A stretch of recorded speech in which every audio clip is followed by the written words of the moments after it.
What's going on, Weekend Hangover Nation? I'm your boy Surf, and today I'm rolling solo. This is another installment of our Undrafted series, and I'm just looking at some guys from the Miami Dolphins who have a good chance of making a roster, or at least I think have a good chance of making a roster. It could be completely wrong. It's part of the nature of this undrafted game.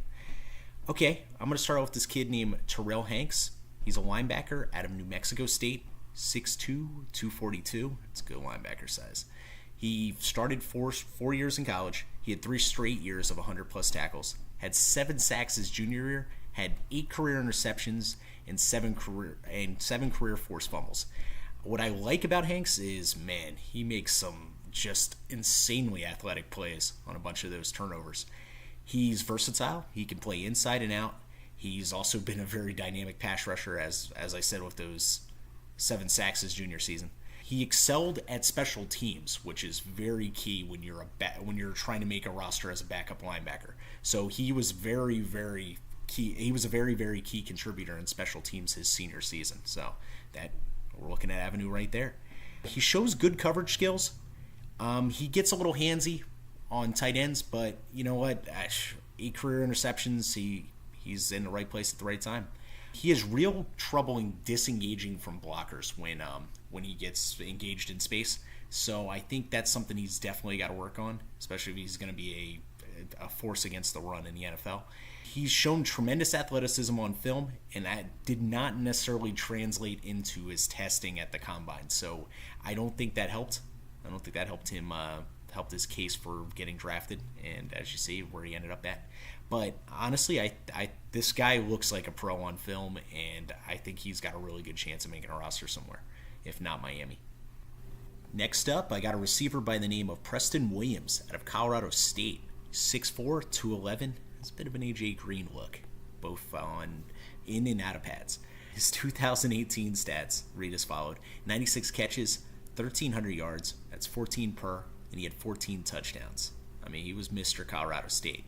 He was originally a highly rated recruit for Tennessee. He was a state long jumping champ out of Georgia.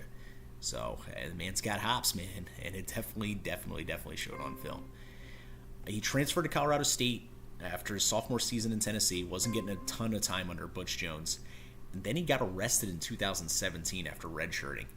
He had an altercation with his girlfriend, pled guilty, and received a suspended sentence. So he didn't get to actually play football until 2018, this past year, and he really shined. His off the field stuff was what I understand is the reason why nobody took a chance on him in the draft. But I mean, on film, Williams was amazing. He's game fast. He is definitely game fast. He was blowing by Mountain West corners all year. He possesses impressive short area quickness for a man his size, and he's got that post-up body control with the ability to keep corners on his back and really win on contested throws. His run after catch ability is really nice. He's able to blow right through arm tackles, and for a man his stature, you would think 211, you wouldn't think he'd be that big, but man, he's hard to bring down.